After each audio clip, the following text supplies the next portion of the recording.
Good evening, everyone. My name is Casey Farmer. I am the chair of the Rockridge Community Planning Council. We are delighted that you could join us this evening for this exciting presentation from some UC Berkeley students who have been analyzing and doing some research about a site we all care very deeply about.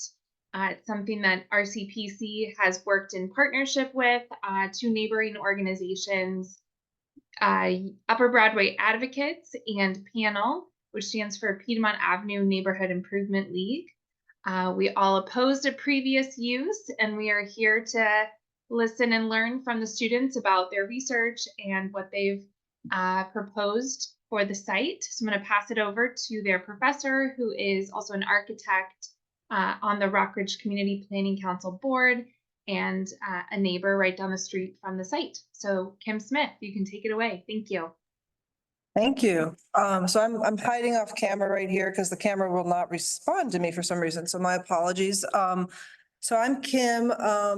I really appreciate everybody for taking the time to be here tonight and to listen to my students' presentations. It's a real big privilege to be able to share this work with you, but then also for them as one of this is for many of them a capstone studio. So this is one of the capstone final experiences of their undergraduate education. And so it's really nice to be able to end it as planning students, sharing it with the community and getting your feedback, right? So that means a lot to me, and I think it means a lot to them, whether they admit it or not. And so I'll talk a little bit about the studio and then a little bit about the mechanics of when we do a remote meeting, different ways that we try and gather feedback. So CP 116 is the number of the course. It's an urban studies studio course. So most of these students are getting a 4-year degree in urban studies or a minor in urban studies, and will go off to become planners. We have some people who want to go in architecture, urban design. Some people are doing some other things that are related, but many people will stay in the building kind of environmental studies. We start the studio, so everybody comes with a little bit different take on what planning should be or where their interest is. And I start the studio broad, just doing some basic skill building about how we do graphic presentations and we analyze data. And then we start actually at a regional context, looking at the different counties and comparing them with different factors that the students might be interested in. So like maybe it's housing job balance and like looking at, counties comparing each other to different cities. And then eventually we choose a site or kind of a specific plan area or a neighborhood. And so being a resident of Rockridge, I've always been interested in the Ridge site, how it's been sitting empty since my tenure there. And so I thought this would be a good opportunity to have some students look at it to kind of continue the conversation while it's kind of stuck in limbo, and help us brainstorm about what the site could provide or what the areas around the site could provide as opportunities. I also have a strong interest in working with youth. So we went out and we worked a little bit with the Oakland Tech high school students that are right down the street. You'll see that my students are sharing a lot of survey and experiences working with those students and talking with them to bring their perspective on how they experience the site and actually on how they experience our neighborhood, right? So they'll share a little bit of that. And I guess I'll stop by saying a lot of my students here are trained in kind of planning fundamentals. They're not all designers. And so we're leaning in here a little bit into architecture and urban design for the first time. And the intent of the course is to identify unique problems that are driven by both site observations, demographic data, and other kind of reports that are available to ask questions and then propose potential solutions that could be policies, could be potential opportunities for design interventions, but it's not necessarily when they do show you maybe a street design or architecture, it's not that is the design. Is there an opportunity here to provide this type of use or this type of exploration? If the studio was to continue and go like at a next level, it might be more refined design, but we've only been designing for about a week and a half, and many of these students have used this software for the first time. So as we're critiquing it, I just want to be mindful, kind of level setting with that, if you don't mind. And then when I stop talking, I'm going to share a link to a program called Miro. Miro is a digital whiteboard where the students have all pinned up their work. And you're welcome to open that whiteboard and zoom around so you can actually look at their posters in real time and focus on any data that you want to. The students will be sharing a PDF on the screen, so it'll be more like a traditional PowerPoint presentation. But oftentimes people want to, as if you were in person, you kind of might want to go back to another board and look at it more closely. So Miro's there for that. And there's an option there to add comments directly in Miro. So you're just like adding sticky notes on a whiteboard in a community meeting. You can just throw them up there. So if you want to give comments that way, that would be great. We're also going to accept comments via the chat. And then after every presentation, we'll pause briefly and maybe take 2 to 3 community comments. And then we'll have to probably move on because I do have 4 groups. Any questions about that? No. And again, sorry, I'm not on camera, but I am here. Hi. So with that, I'm going to let the students take it over. And I'll just share that link to Miro in 1 second. Perfect. So thank you guys so much for, making time to meet with us tonight. My name is Veronica Saldarriaga, and I'm a senior here at UC Berkeley studying urban studies. My name is Nick. I'm third year in my final semester here at Berkeley, Urban Studies. And I'm really excited to present to you our work. I'm Dante, and I'm also a senior here at Urban Studies major. And okay, so we'll just give you an intro and background. So our project will move to explore topics around the public realm of 51st and Broadway, with a focus on accessibility across all demographics. And so our research questions evidently guided our perception of the site and its surrounding borders. And some of the questions were, what factors define the community, what is identified, and how will this project impact the community? And so when looking at the study and buildable areas and demographics and data, the Temescal and Rockbridge neighborhoods ultimately influenced our focus of accessibility in the surrounding neighborhood. And so in analyzing the physical site, it was evident that we must extend our focus outside of the borders.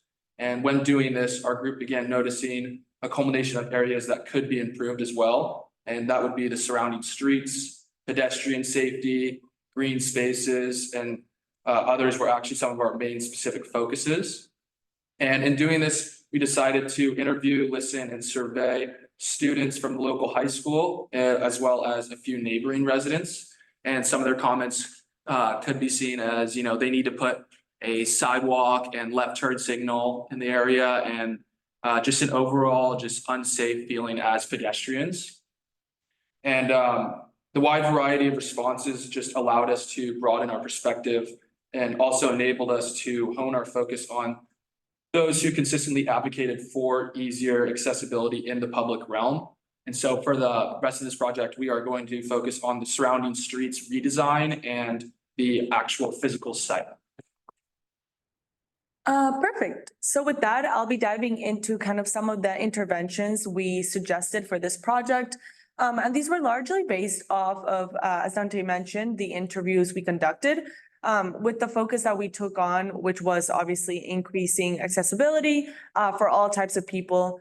And something that we noticed throughout our interviews was the desire for also not only accessibility, but a greater feeling of safety, as well as just like an improvement of the public realm, especially in terms of increased green spaces and better infrastructure for pedestrians. So just looking at the board, on the left, you'll be able to see there's kind of like a location key. And this is indicating the various areas we'll be talking about. And this is again throughout Broadway in that area close to our site. So the first area we kind of tackled in this intervention was Broadway Ave and College Ave and that intersection.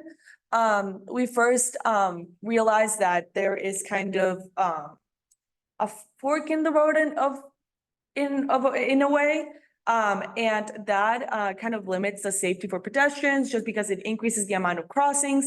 It makes it a little bit more confusing for the pedestrian and drivers. So we suggested that be completely sealed off and just limit the amount of like intersection points. So that's kind of the first thing we tackled, as well as a road diet. So throughout this whole kind of intervention and throughout Broadway, we suggested a road diet.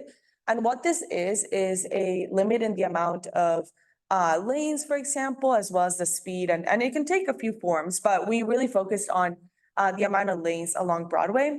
And we do want to obviously mention that we know that this is a very busy street. And so further analysis will need to be made to the, like, how plausible it is considering the flow of cars on a daily basis to make these kinds of um, what's the word? Sorry. Big changes. Yeah, these changes. But in our first area, we kind of narrowed it down to two lanes, which we can see on Broadway and College Ave and that intersection, as well as a parking lane, which is already there. So we didn't want to take away any of the on-street parking that was already there. At our first median, which is actually in front of the site, we added this green area that would be right in front of the site, and it would include a walking path. But just to mention, we do not get rid of the sidewalk that's already there, but we add this walking path through this green area, as well as benches, some tables, some additional greenery for shade, as this is an area that really has lacks a lot of shade. And we think this would be very fitting for the students who often walk to Safeway to purchase their school lunch, but have no area to sit and actually eat, as well as community members and residents of the local senior living center that's also along Broadway. And on the right, you can see how the streetscape kind of changes, the actual length of the widths of the lanes, and just the changes in how many lanes there are. And also some potential ideas for things that could go in this green space. So the type of benches you could use, the different design that could take place that really adds to the experience as a pedestrian in this area.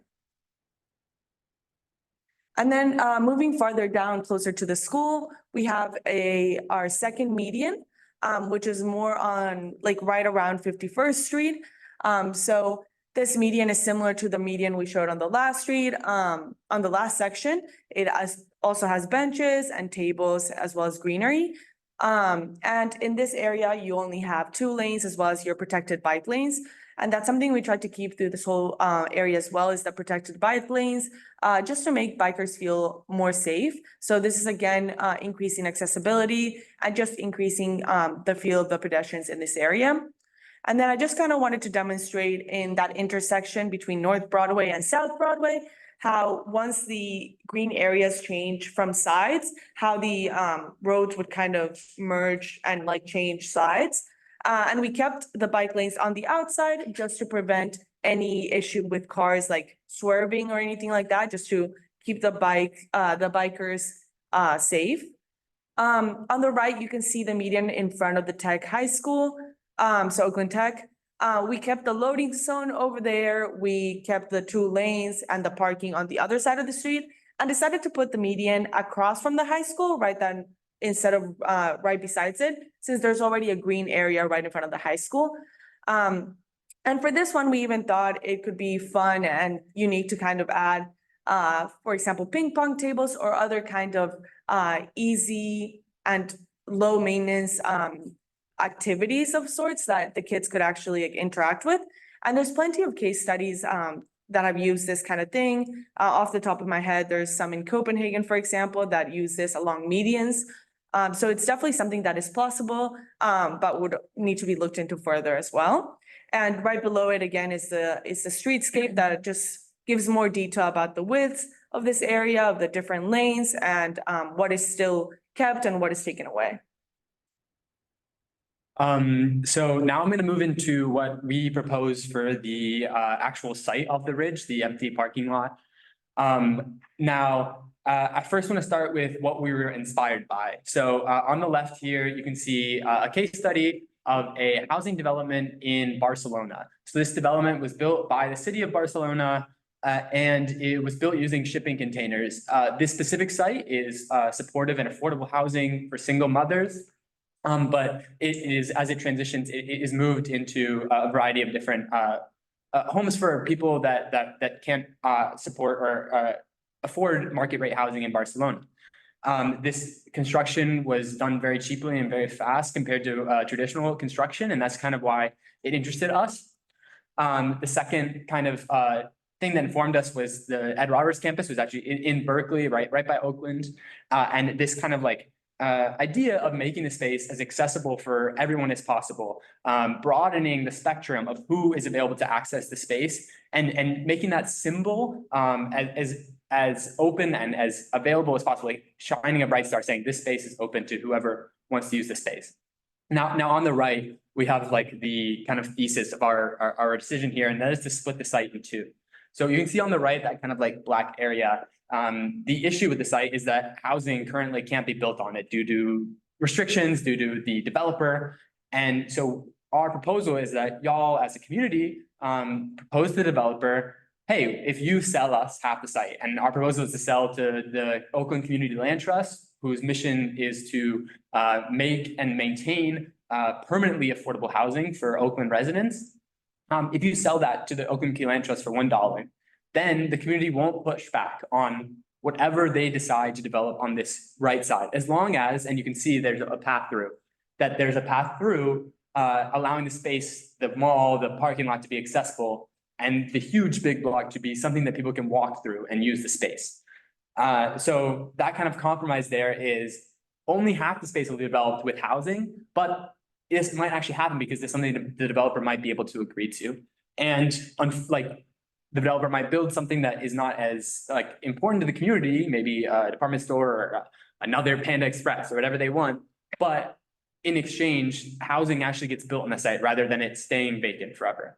And on the bottom here, you can see some sketches I have. The building up above in this blue teal color, that's building 1, and building 2 is this this brownish color. And now I'm going to go to the next slide, which has more detailed drawings of what these buildings look like. So these are the specifications. I know it's gray. It's just it's a massing of the site. But basically, they would be built using a foundation and then shipping containers stacked on top. These shipping containers would be very cheap and affordable, like I said, and it will also result in a lot of housing. The other important thing, which is sort of hard to see in this presentation, would be the center atrium for both places would be connected by a stairwell that is an accessible ramp, like the one seen in the Ed Roberts campus. So the main method of circulation throughout the building, rather than being a staircase, though there would be a staircase and an elevator for fire purposes, would be a ramp that anyone, whether they're using a stroller or a wheelchair, or they're just carrying up a bag of groceries that's on a roller bin, they'd be able to access their apartment. And then also you can see from the top level that each area each set of units has a communal space on each floor. And that allows for people to have plants or gardens or play sports or do other things. It allows people to build community. And it also, in between the two buildings, there's an accessible public space that I showed in the other drawing, tree lined, that people can move through the space with easily. Now, just to get through some specifications, building 1 would have 6 floors of housing and 168 total units of housing. And there's 2 different types of housing. One is slightly larger, maybe a 2 or 3 bedroom, and one which is a 1 bedroom, maybe 1 family. And then building 2 would have parking, which comes in, if you can see my cursor here, would be entering from this side of the street. And entering this first floor would be parking, and then this front-facing facade would be a small community space. And that's just, and then you can see here better view of what the circulating staircases would look like. And then each of these would be a group, like you can see here on this site plan of shipping containers. Each 2 shipping containers would represent 1 unit, and 3 shipping containers represent another unit. So yeah, just to wrap it up and conclude this, we really wanted to focus on a community influence, and by outreach and observation, we wanted to take the integrative approach in planning of these facilities by having that collective decision making and taking what community members wanted to see out of this. And so yeah, so a lot of our, as we went over in the presentation, a lot of our improvements or interventions really focused on the pedestrian, the built environment, and how you feel walking through these spaces. And we hope whether, this is our actual plans to move forward with or not, that this is taken into consideration going forward. We think it's how you make, the public spaces better and how you build on community values. And then just to reiterate, yeah, we know the situation regarding the housing is up in the air and whether or not the owner doesn't allow it or other reasons.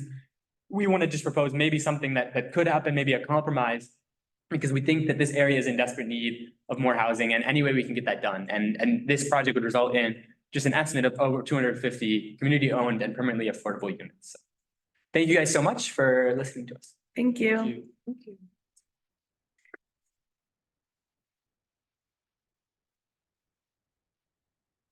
I was gonna open it up if anybody wants to make a comment or two or ask a question.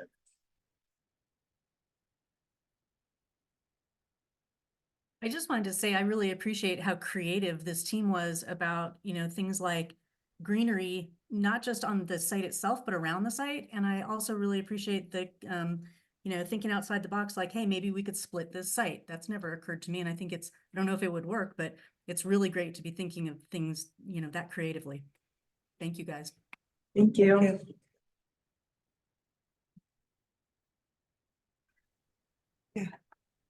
Tom, you had a comment?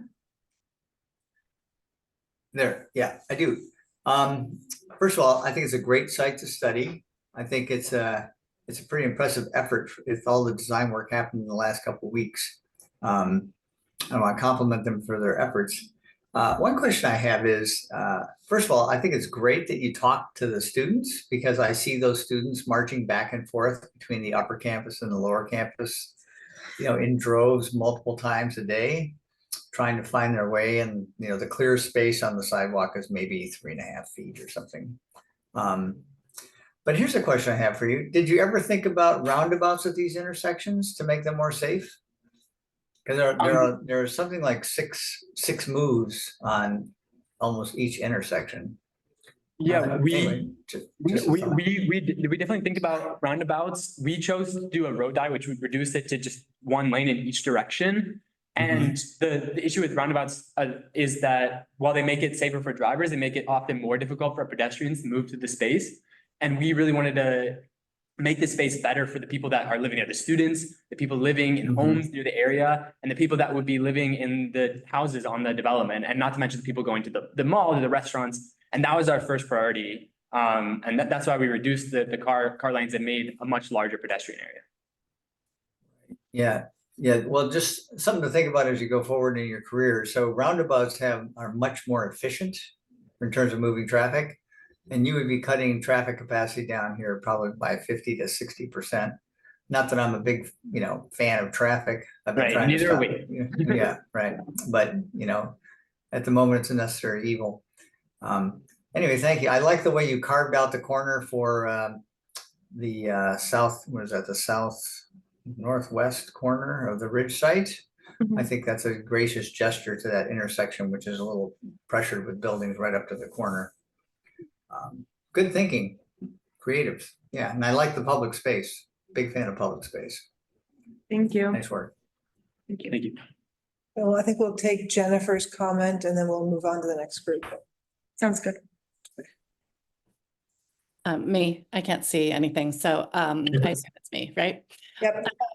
I want to thank you also, and also I'm just offering this, that I have like zero politics in this game, but I wanted to, since I do work, I work in tech and I sort of take the pulse of communities rather regularly. And I just wanted to say that you all did a fantastic job with your presentation, and I think there was a lot of thought put into this. And so I proffer this just as good guidance for you going forward, that your survey that you put in front of, I think it was the Oakland Tech student body in particular, is it shows your bias. And so very loudly to me, I see opportunities to help you in the future if you want to not show your bias in asking questions in a little less leading way. And it's not a criticism. I really think you guys are doing a fantastic job. I'm trying to sort of help you. So if you are trying to sort of take the pulse of a community and try to ask for what they need, it's often, does the empty lot bother you? Another way to ask that is a little more open-ended, like, how do you feel about the empty lot? Like, you're leading you're leading them by using words like bother. And then what would you improve about the area's public space? Very leading, fewer car lanes, more, like you're not offering more car lanes, you have a bias towards fewer car lanes. So in general, it's just career advice for you. No political stance on this, but thank you so much. Thank you so much. Thank you. Thanks, guys. Thank you so much. Do a quick switch and have the next group come up.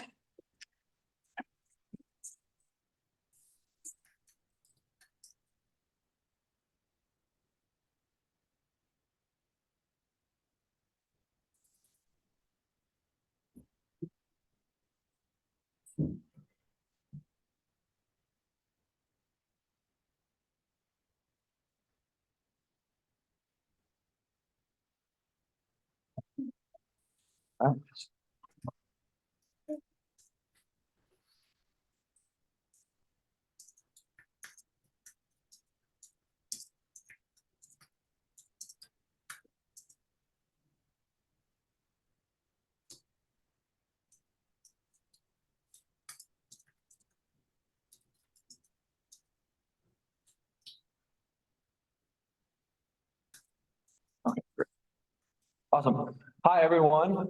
Thank you all so much for being with us tonight. My name is Emery Goulet, and I am a senior here at UC Berkeley studying urban studies and economics. Hi, I'm Erin, and I'm a senior studying architecture. I'm Deborah. I'm a senior studying urban studies and conservation and resource studies. So we'll just start with our presentation. Imagine walking through Oakland's lively neighborhoods filled with music, art, and friendly neighbors. With local businesses lining the sidewalks and lush green gathering spaces, access to these areas is easy via public transportation, as well as safe pedestrian and biker routes. This isn't just utopia, it is a reality in some of Oakland's neighborhoods. Yet in the Ridge and its surrounding neighborhoods, the reality could not be more stark. The streets are monotonous and busy with fast driving cars. Pedestrians feel unsafe and feel little reason to stop and connect with other citizens. The area is throwaway rather than a community, and there is a palpable sense of disconnect. This leads us into the topic we have researched, housing and transportation. We developed 3 research questions. 1, how do we create a successful community space for Oakland residents? 2, what is necessary to create a balance between efficient transportation and affordable, dense housing? And 3, what is necessary to mitigate displacement and foster inclusivity? Awesome. Yeah, so what we did, our study was more observational. And so our preliminary research was we identified 3 neighborhoods in the Oakland area, 3 neighborhoods/streets in the Oakland area. You can see Broadway, Piedmont, and Elmwood.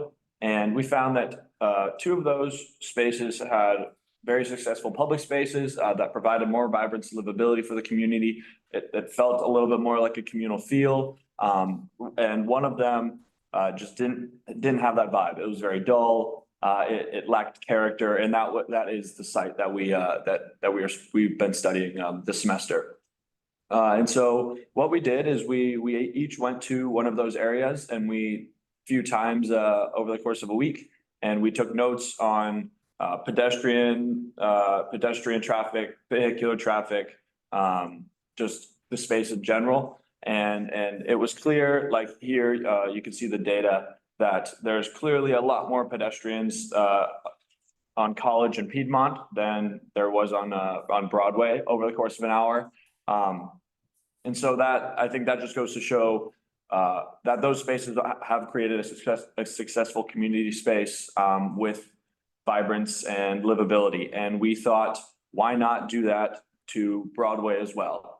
And that's what we are trying to do with the site, is create a little bit more livable community feel. And so we are proposing 3 design interventions, a mixed use building for housing and commercial space, with a plaza for increased livability and community, and as well as renovated streets for safer pedestrians and bicycle traffic.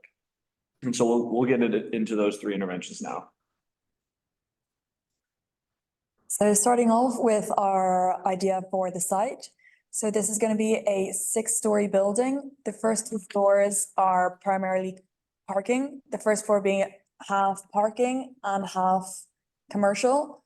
The first floor parking will just be purely commercial parking and with a total of 215 slots. On the second floor, it is just residential parking with a total of 400 spots. And our idea was to give every unit 2 parking spaces, which may seem like a lot, but as this is a place where a lot of families from middle like working class may come in from have to drive in and out from work. So the most like ideal scenario for them would be to have 2 spots just in case for both parents or for apart for like a couple or something.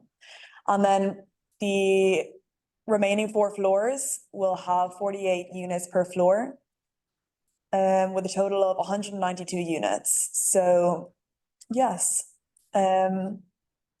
this is the basis of our plan. And then from this, the connections from there's 4 blocks, and the 4 blocks will be connected with these bridges, which you can come up from the parking and from the commercial floor. And through the center, where we are going to be proposing the plaza space, and the 4 entrances allow access from all sides of the streets and flow from all angles for pedestrians to walk through the plaza, and then if needed, go to the back where all the shops are, and for extra parking. And yes. Awesome. So now I'm gonna get into the plaza proposal. So I just threw together a little collage of potential ideas that could inhabit that plaza space. It would be this little stretch here in between Broadway and the Ridge site where the Safeway is and all that parking. And so this space we were thinking, like, one would be a lot easier for those high school students who are going to lunch every day at the Ridge to access and just walk through. They could eat their lunch there, they could spend time, as well as the residents of this building and the community as well. And so it would be a lot of it'd have a lot of seating and also throw in a lot of urban greenery and nature, and include a water feature and just create a space that more people can interact with and sit and enjoy, because right now we feel that Broadway and that Ridge site is just a channel for people to get from one place to another rather than a place that they sit and interact with. Bring a sense of community and vibrance too. And so it would be a 66-foot wide, 540-foot long plaza strip that just the community could enjoy, bring out a sense of vibrance to the space. Okay, and lastly, we have the street sections. So together we have put together an ideal version of the streets surrounding the Ridge in order to create a sense of safety, security, and efficiency. The 4 streets currently are not pedestrian friendly. In order to create a sense of community, balance, inclusivity for all, transportation should be reliable, fast, and comfortable. With this in mind, we have designed effective streets that foster an urban environment that is more livable and efficient. As you can see on the top left, labeled as number 1, currently Broadway has the sidewalk, and then the bike lane parking, and then the bike lane, and then the median. But with the redesign in mind, we made the sidewalk larger, made the bike lane larger, and created a median with a green planter in order to keep the bikers safe from parked cars and drivers. We also added greenery in the center median as well to add more vibrancy to the area. And you can see below in Pleasant Valley Avenue, the sidewalks are also larger in this area with also larger bike lanes and a median again to keep the bikers safe from the passing cars. And on the top northeast Pleasant Valley, sidewalks are also larger again Because there isn't as much space, there isn't a designated median. However, there are concrete poles in order to deter the cars from going into the bike lane. And finally, below, although the sidewalks are not as large as the other areas due to the geography of the street itself, there is still space for pedestrians and bikers to safely travel within these areas. So considering all of the elements of creating more housing and reimagining a community-oriented plaza and rethinking streetscapes, we want to make sure that the Ridge becomes a place where community is fostered with a local touch in order to make visitors and residents feel comfortable. Housing and commercial property will boost the local economy and encourage citizens to spend leisurely time in the new plaza. This will be reachable with safer streets and better public transportation. Through the power of the built environment, we aim to create a place that is livable and equitable for all. It will be a place where the spirit of Oakland will be brought to life through thoughtful planning and commitment. As the Ridge grows, it will become more than a thoroughway. It will become a destination people will call home and be part of something greater. Awesome. Thank you so much.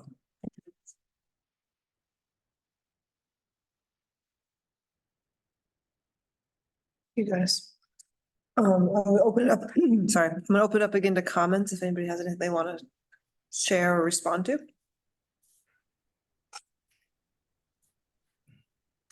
Yeah, Yes, please. just a quick question. So you mentioned that you have 2 parking spaces per unit, right? Because you think that the income of the folks that would live here require it, or because their families, they need 2 cars. Interestingly, a lot of what's happening in urban planning these days is reducing the number of spaces to unit from 1 to 1.5 space per unit. And one of the challenges of putting in that much parking is that I know you're not doing cost analysis here, but you figure about 350 square feet per parking space. And so that's 700 square feet. So if your units are, I don't know, let's pick a number, say 1,000 square feet. That means for every unit, you've got to double the amount of building you need to do to be able to build that parking for 2 cars.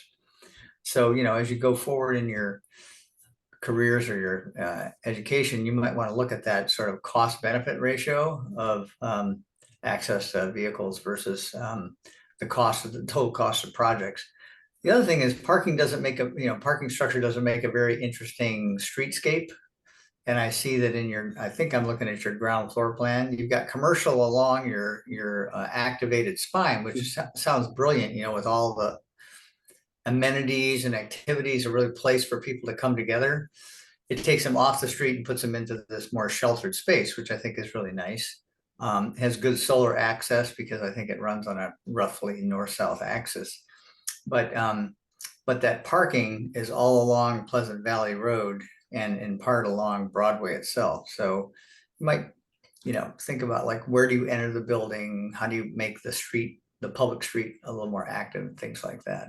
But very thoughtful, very well structured. I think it's kind of got an interesting plan relationship to the prior presentation, which means that the site sort of organizes itself or wants to organize itself in a certain way.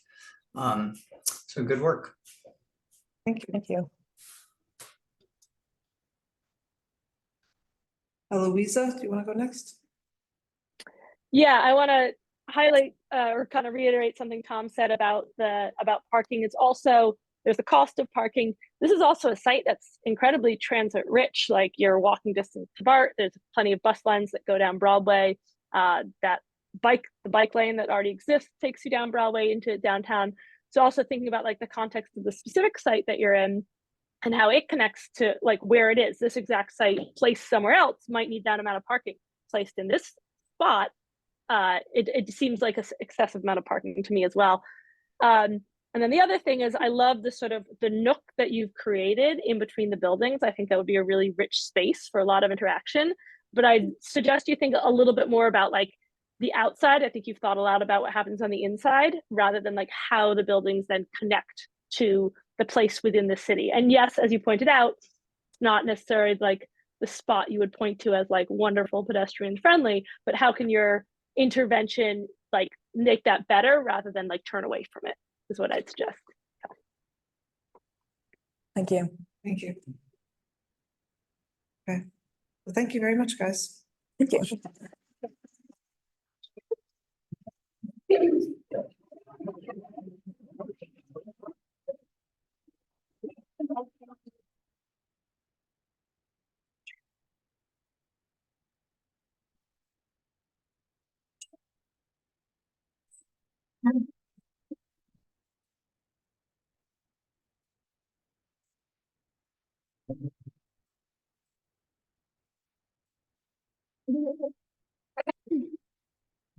Stop. You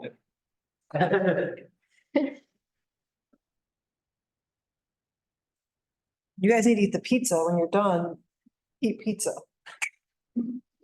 Bought them some pizzas and nobody's eating them because they said they were too nervous. So they had to be finished. They should eat some pizza.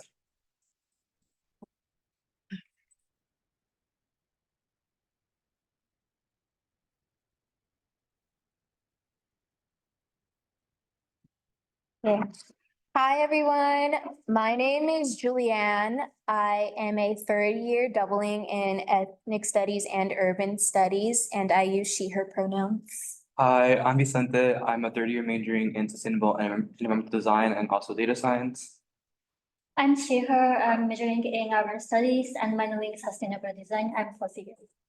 Yes, and this is our project. So each group sort of had an angle that they were assigned to go about, and ours was pertaining to social and racial equity. So at the core, that is really what our project is trying to unfold and trying to sort of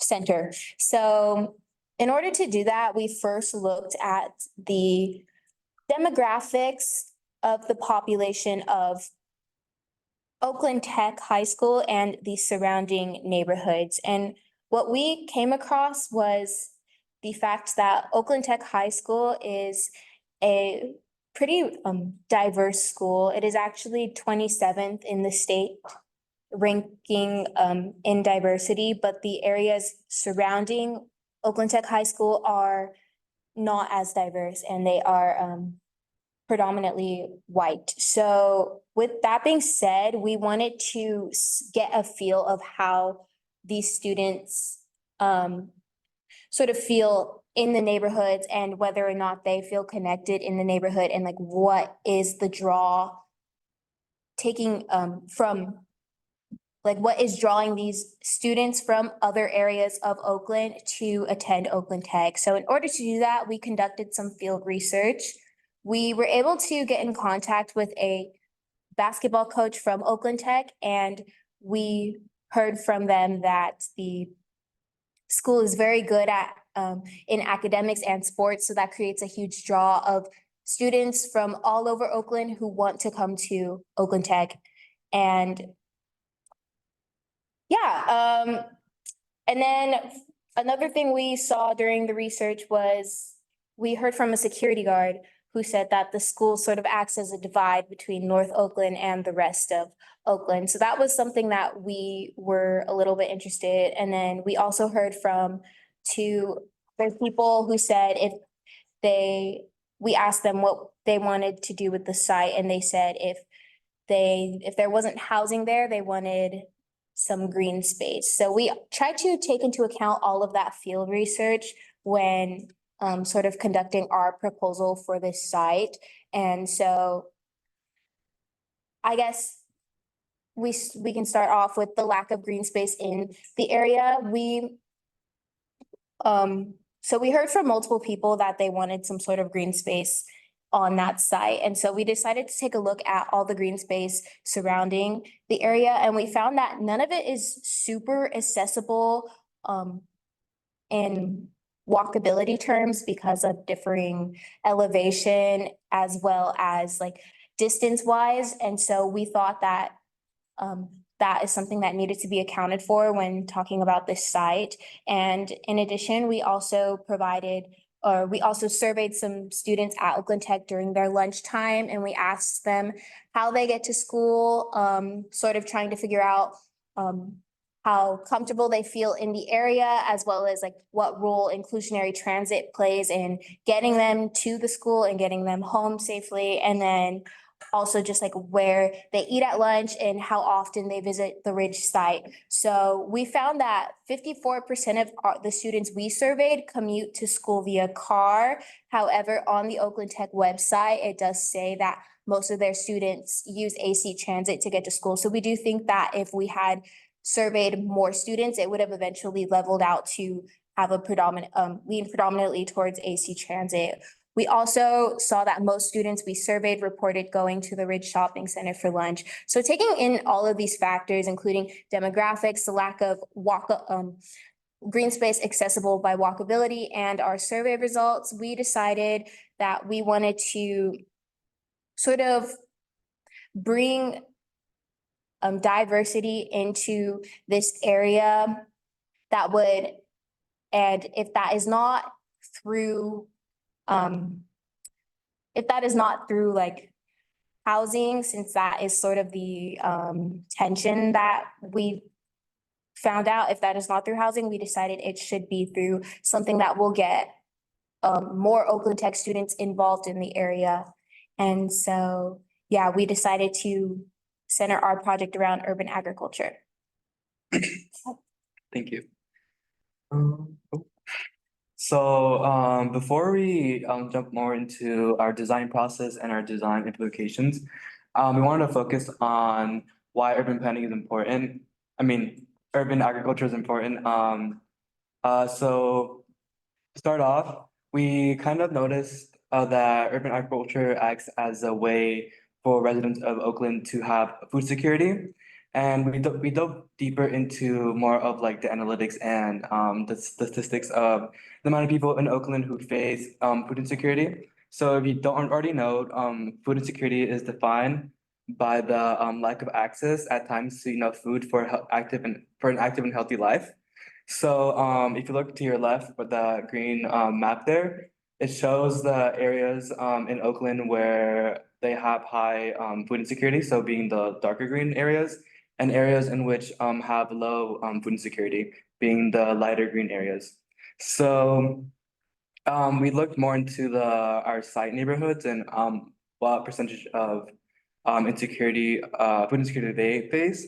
So in Temescal, it has a very significant amount at being around 42%, followed by the Shafter neighborhood being around 25%, and so on for Rockridge and Piedmont.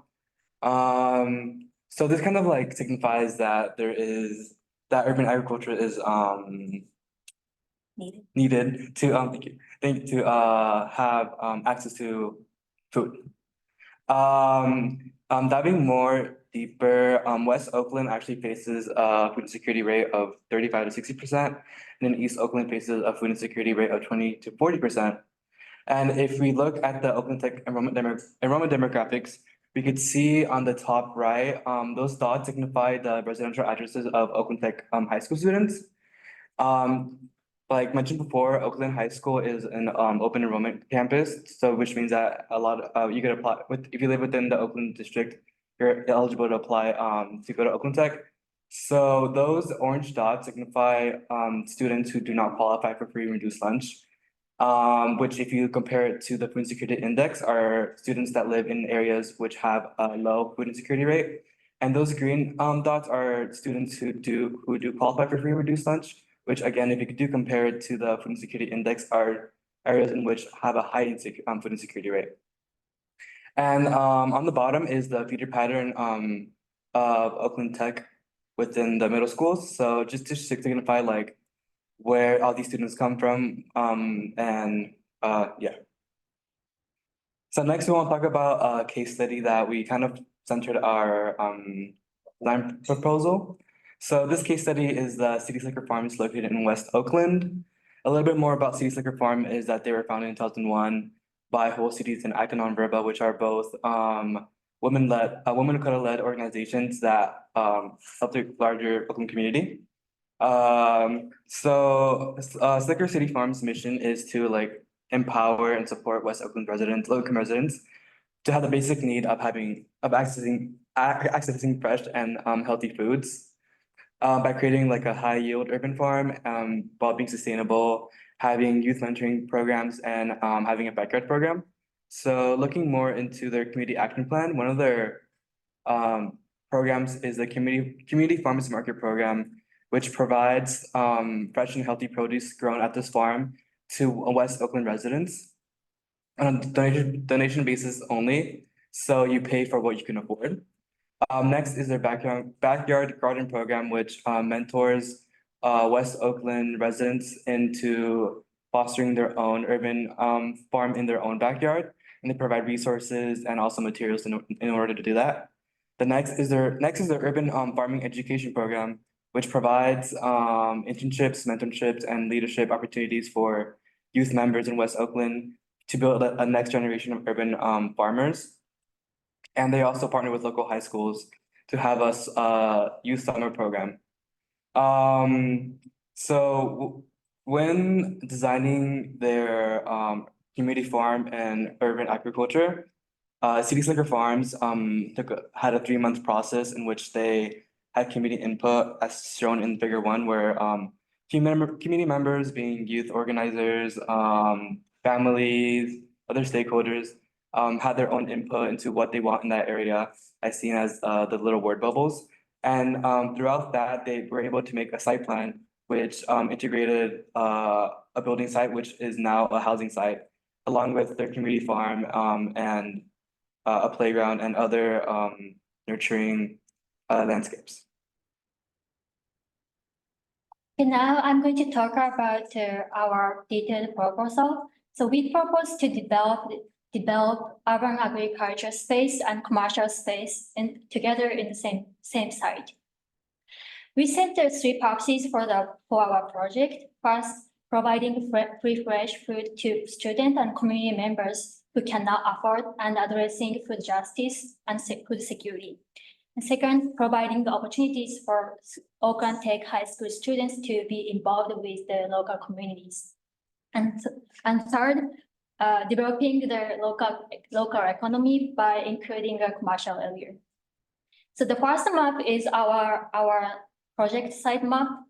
The site size is 4.7 acres, and the site is part of community commercial zone, which allows to have multi-family dwellings, limited agriculture and commercial use. So we made sure that our project is within the zoning restrictions. And stakeholders for our project is landowners and residents around the site, community organization such as Community Kitchen, which has a similar mission with ours, and Oakland Tech High School students and student clubs, business owners, and employees at the Reach, and other government organizations that already have a food programs, such as the City of Oakland Rainbow Recreational Center, the County Community Food Bank, and the Oakland Food Policy Council. And the right first map is agriculture area site map. The total size of the site is 2.5 acres, which included 0.7 acres community farm, 1 acre housing, and 0.8 acres for community kitchen, dining, playground, community garden, and green spaces. And for the commercial area, the site size is 2.2 acres, which included 1 acre for retail, 1 acre for parking, 0.2 acres for community further.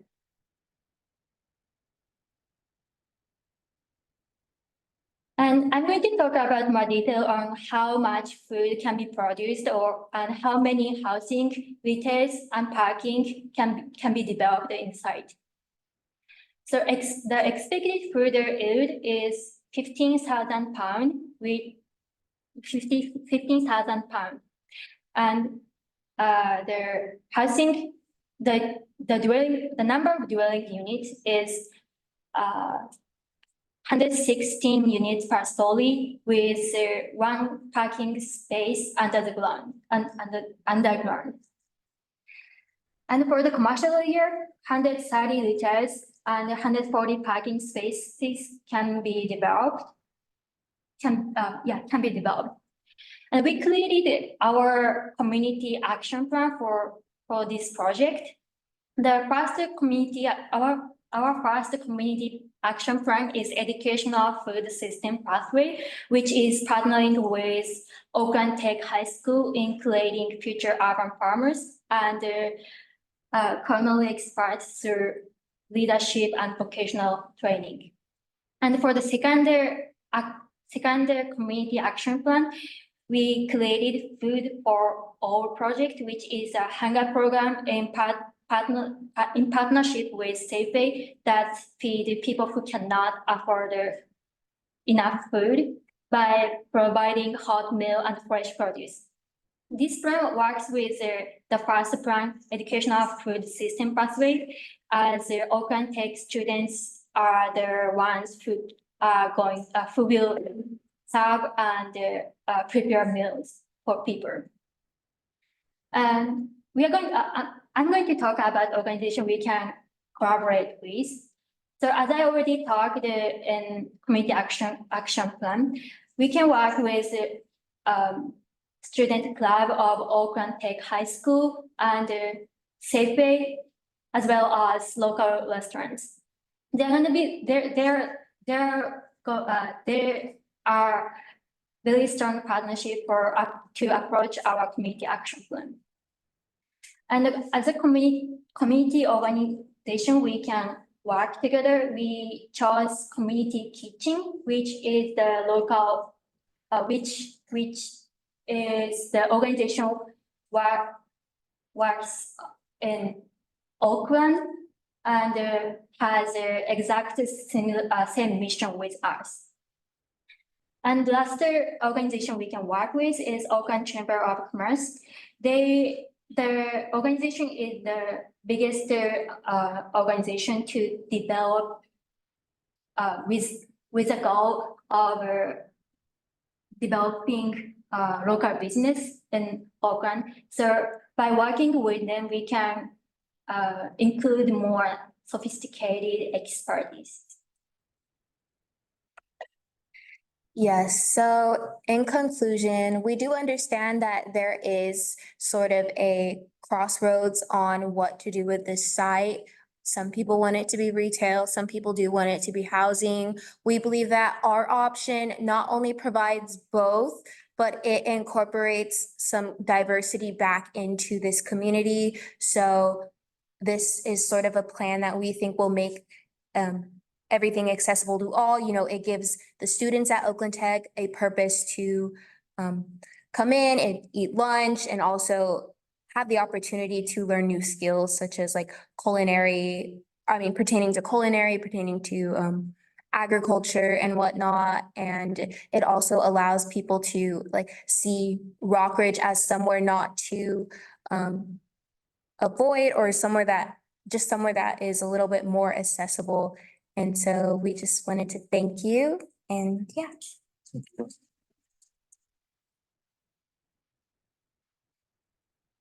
Thank you, guys.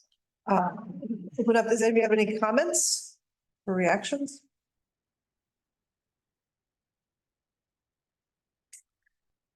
Yeah, I wanted to say that I'm kind of amazed at how much you could fit onto this site. Like it's a very, just complex, but beautifully laid out kind of plan. I really like that. I saw on one of the other sketches that you had that there was a community garden and a community farm. What I wasn't clear on is there open space, like park type space, or is it more just all gardening?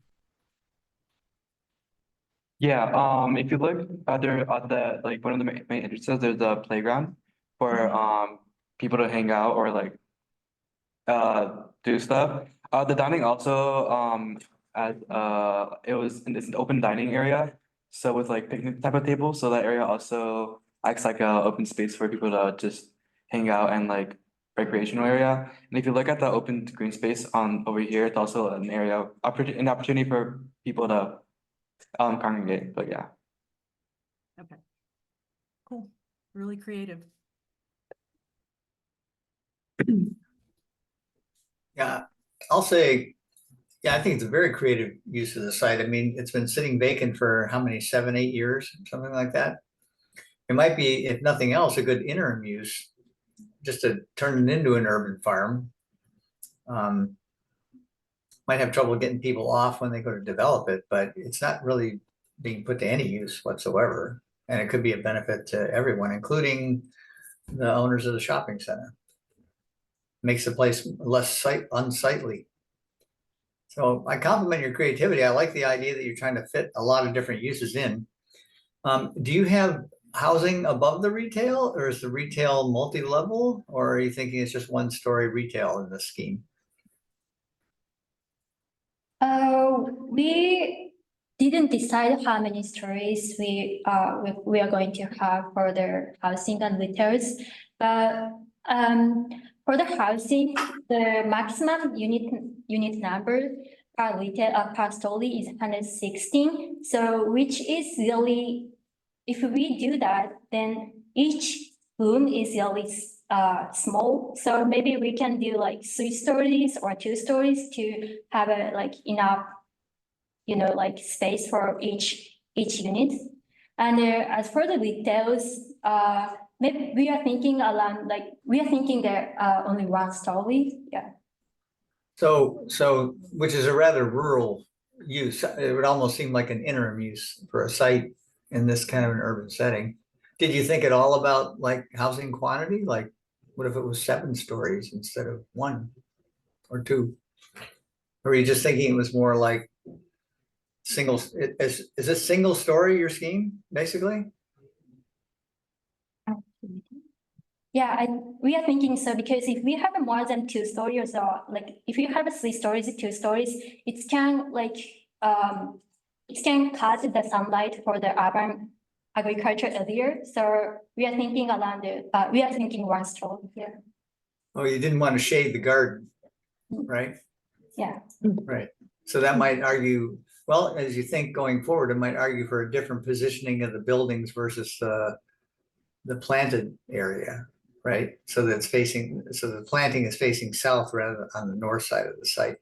Just something to think about, but very interesting scheme and quite different than anything anybody else would have come up with, I think. Thank you. I want to move to the next group before we don't run out of time, but thank you guys. One last group, if everybody wants to bear with us.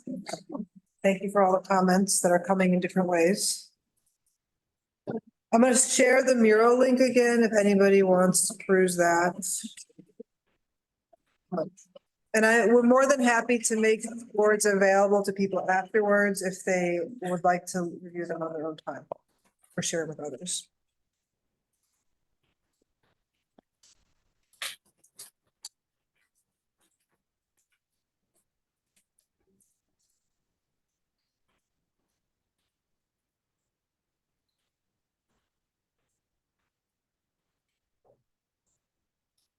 All right, so we'll get started. So my name is Hannah Yang. I'm a 2nd-year student at UC Berkeley studying urban studies. Hi, I'm Addison Hernandez. I'm a 5th-year student studying urban studies.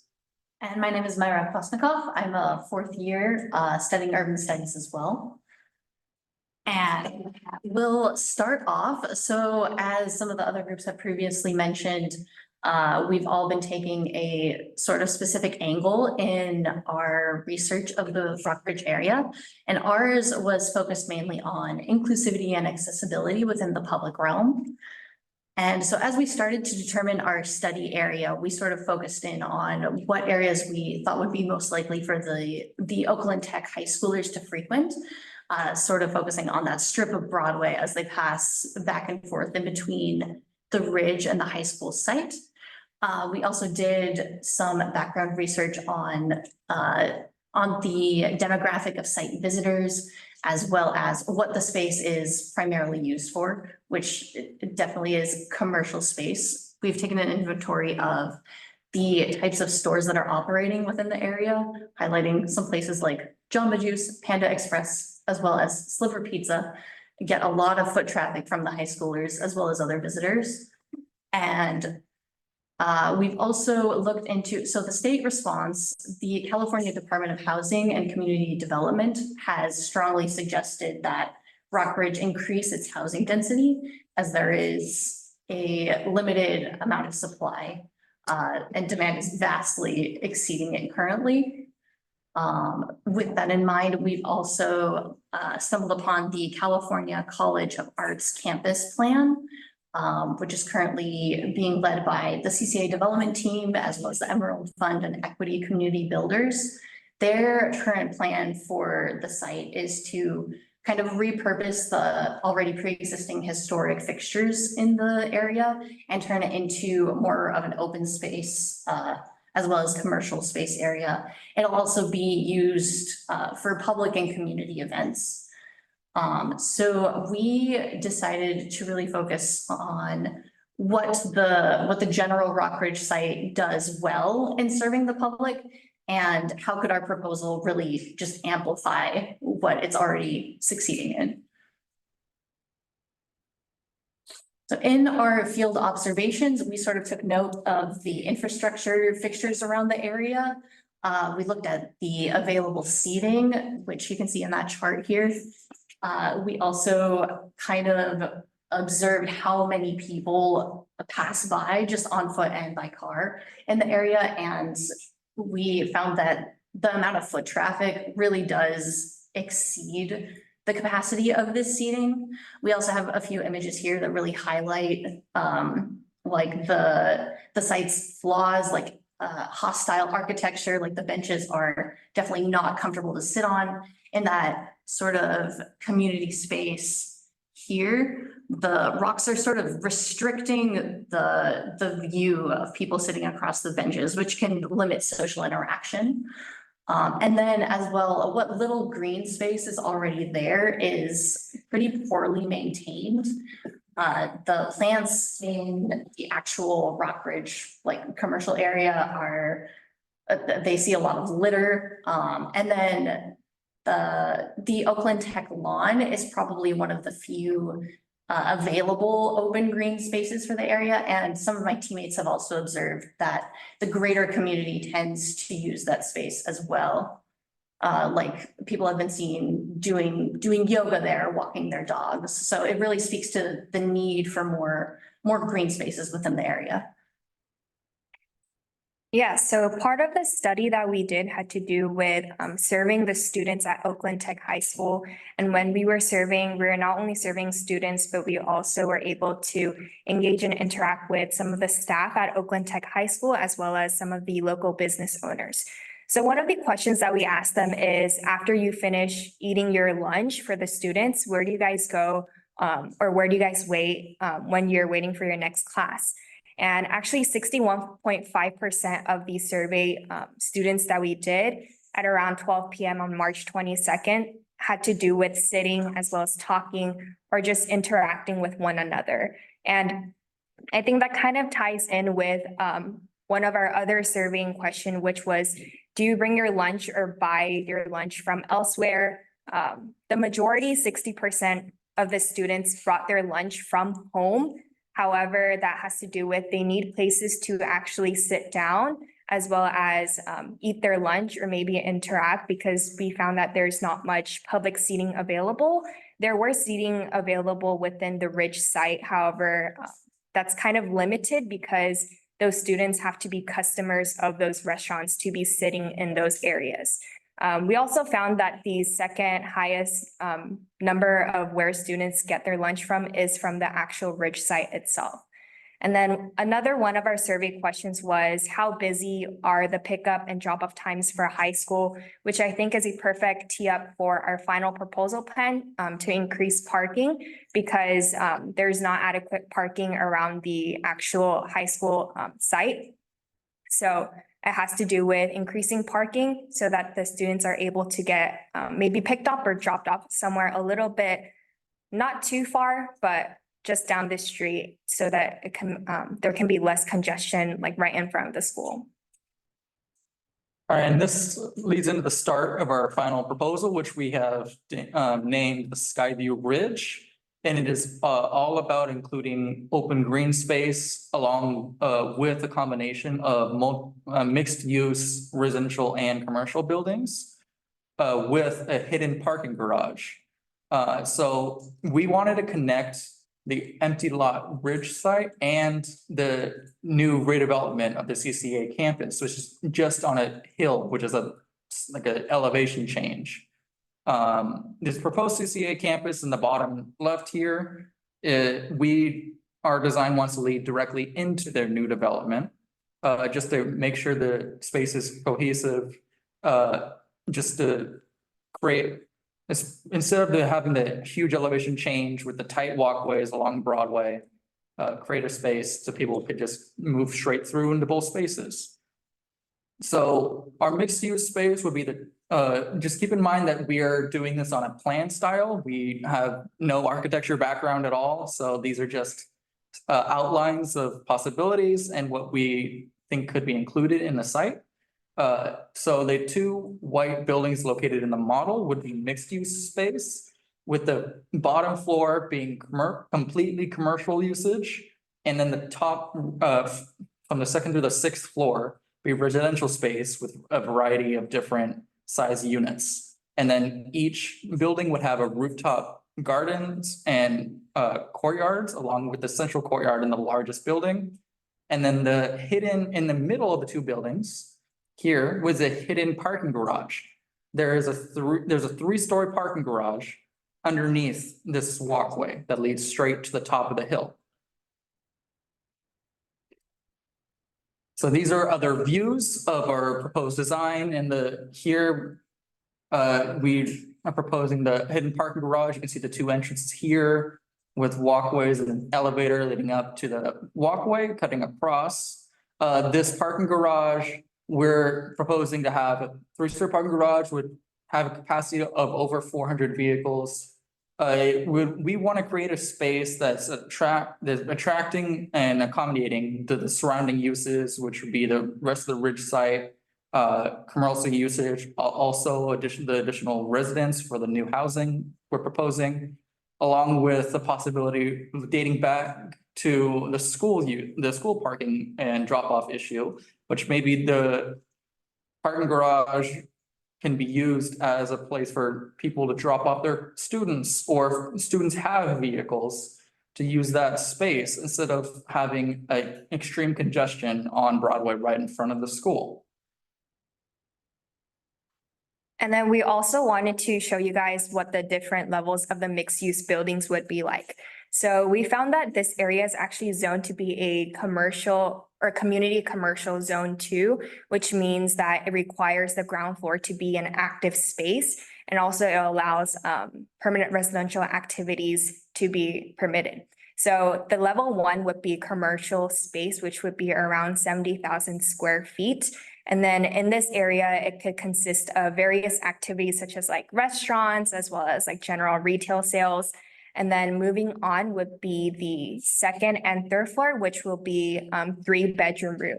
So according to the City of Oakland's 2024 rent registry of 43,000 units, they found that 87% of the units are 2 bedrooms or fewer. So in other words, it's really hard to find apartments or rents where there's more than 3 bedrooms. So it's not completely set. However, when we were proposing this final project, we wanted to prioritize what the community might actually need, therefore, or it lacks. So our level 4, 5, and 6 will be 2-bedroom units as well as 1-bedroom units. And then on level 6 would be the studio. We also wanted to be completely transparent with our final proposal. So we wanted to also mention the limitations that we have. Our proposal actually calls for the removal of the whole entire Cordano Avenue, which is primarily used for trucks to actually deliver their goods and services, as well as receive goods and service on their way to the Ridge site, just along the Safeway. So when we do further research on this site, we would have to definitely understand and just see like what removing the Cardano Avenue would, like how it would impact the overall Ridge site in general. And to tie everything together, I wanted to bring it back to our final research focus, which was how does a site succeed in serving the public realm already, and how can those successes be preserved or improved? So in other words, we wanted to focus on what is already there at the Ridge site and how we can actually improve upon that. So like our teammates have mentioned previously, we do identify that there's a small amount of green space that may be used for like yoga or for those everyday student users on the weekdays that use that area to like hang out, make memories, as well as eat their lunch. We also identified that there's a lot more potential for commercial activity going on at the Ridge site. And we also identified that the CCA campus have proposed their development, which is coming forth in future years. So we wanted to work with what's already there and therefore finding ways to how to further make it an inclusive public realm and creating third places, as well as just a place where people can have a more like pleasant experience. Thank you so much.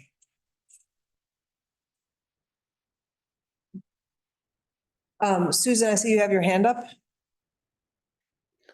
I'd like to see the first or the second slide that showed the building going into the hill.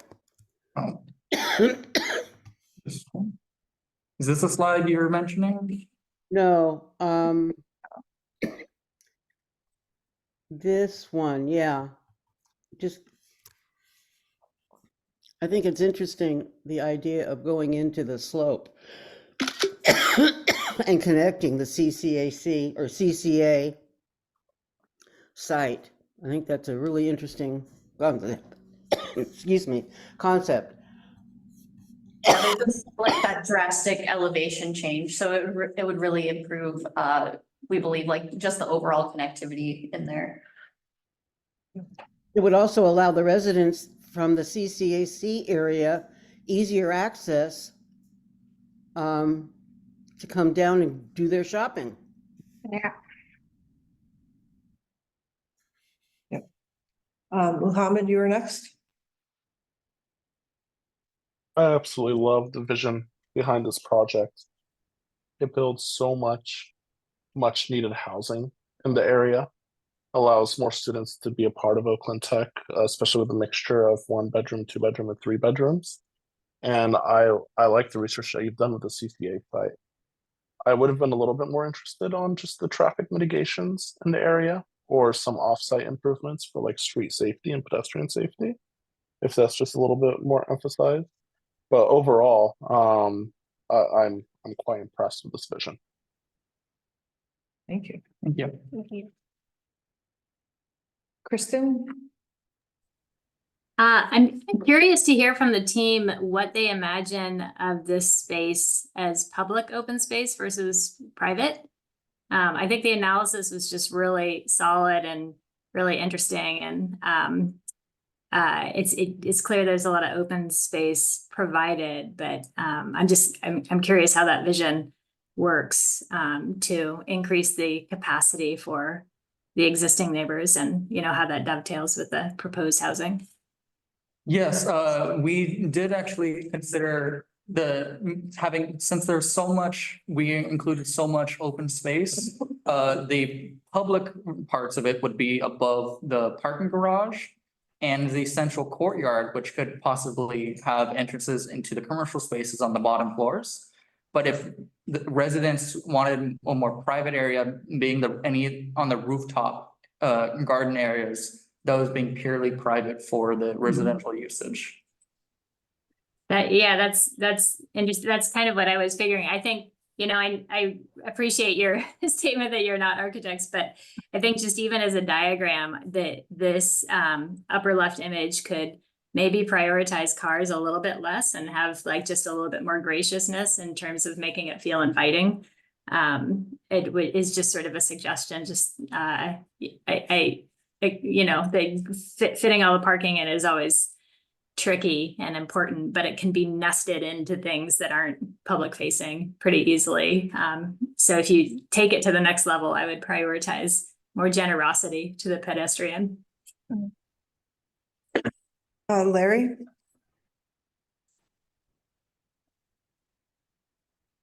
Yeah, hi, thank you. I'm gonna add just one note of historical reference.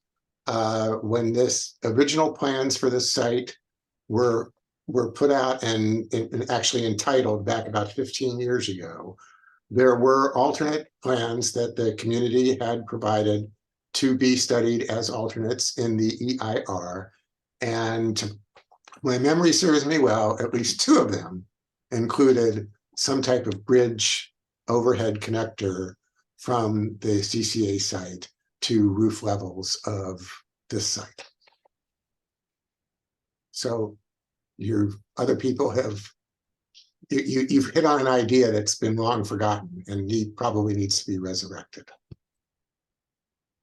Yeah, I mean, we didn't know about that historical aspect, but it's pretty interesting to hear that, like, not just us, but there's people out there that have similar ideas. And we wanted to kind of like echo that back into like our final proposal about how we can actually have the community input to reimagine this like empty lot and empty space. I'll just make a few comments. I think the analysis in the beginning was really good. I agree with, I think it was Kristen that mentioned that. And I like the way you organized it and presented it. I thought that was really effective to sort of like grab the big pieces of it. On the modeling of the physical concept, I think you're on the right track with this bridge to the upper level, the higher levels of the CCA site. I think if you thought about it a little bit, I could imagine that this path would work its way down to the grade in a more gracious way than the narrow sort of escape stair you show in this drawing, but that the parking garage would step down, or that the people could find their way down in an interesting way to back to grade. And in some ways you could just, since you were getting rid of Coronado Street anyway, why not just push the thing right up to the hill and put the parking facing the hill? And then that would give you much more flexibility on the rest of the site. It could be a way to think about it, right? Like the housing could sort of line the face of the parking facing the interior courtyards. But yeah, I think it's a very, very clever concept. I'm interesting that nobody chose to do a high rise to make more ground plane available. Everybody tried to stay within certain height limits apparently. But yeah, very, very clever work, every team. Thank you. Thank you. Thank you. We were almost at time. Any last comments for this group? Let me do my favorite part. So given that this is a lot of these students' final presentation. I'm sorry, can I interrupt? Jump in, yeah. So I just, if there's going to be no more opportunity to comment, I just wanted to ask a question.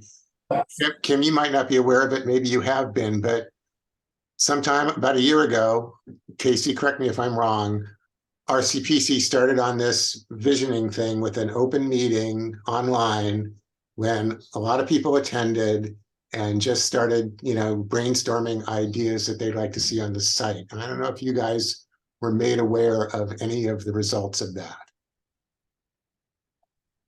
Yes, we had an initial meeting when the semester got started. We shared the data from RCPC's. We did a survey. I believe we pointed to emails that UVA had put out about the survey that they have done.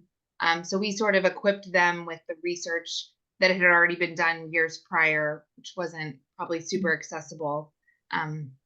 So yes, we did share all that information with them. So just following up on that, if I may for a minute. So I'm an architect of affordable housing, so I've had more than my share of community visioning and design processes, good and bad. And oftentimes there's, a lot of unrealistic ideas that we hear, and some ideas that are just really kind of too detailed to be of concern initially. But there are almost always one or two really good overriding ideas that come out of those meetings. And I think that RCPC meeting from a year ago was no exception. One idea that just really struck to me was the idea of a direct connection between the corner, the 51st and Broadway, Pleasant Valley corner, where there are bus lines that converge directly deep into the site where most people are going back into the shopping center area. And how do you enliven that sort of processional space and flank it with some appropriate retail or other community uses, both indoor and outdoor.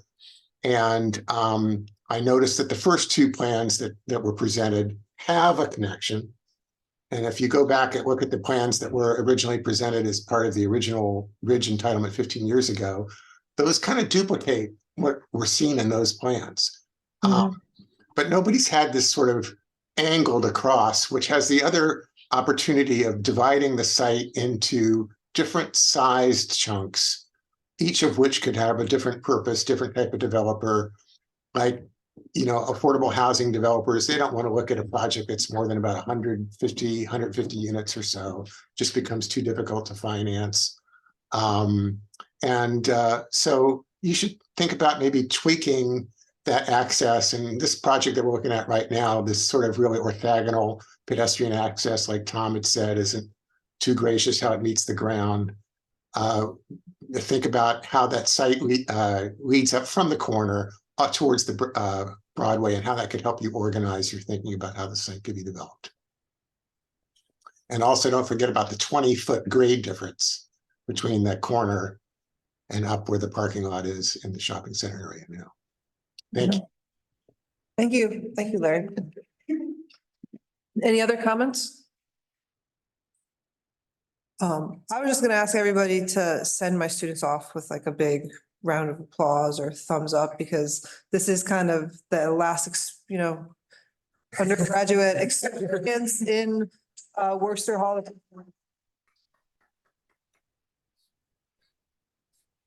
Super impressive.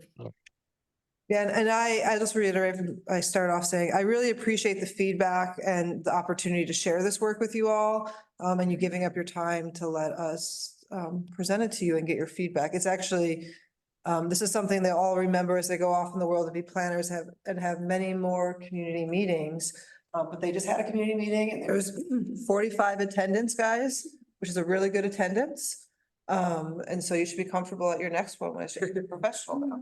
Congratulations. And thank you, everybody. Thank you, guys. Thank you. Thank you. Thank you for sharing. Thank you all. Thank you. I will just conclude from RCPC's perspective. Thank you so much for being here. We are embarking upon a community visioning process this year. I put a link in the chat. I think it's bit.ly/Vision Rockridge to sign up for updates. Our goal is to collectively envision the future of Rockridge and potential growth. And so we look forward to hearing from lots of you over the next year. Lots of engagement opportunities, lots of information coming out in the Rockridge News. We have not gotten started. We're just getting the process developed, and we would love everyone to be engaged as you all have been this evening. So let us know if you have any questions. And board members, we have 30 minutes of business, so I will hold the room open for us. Thanks, everyone. Thank you very much.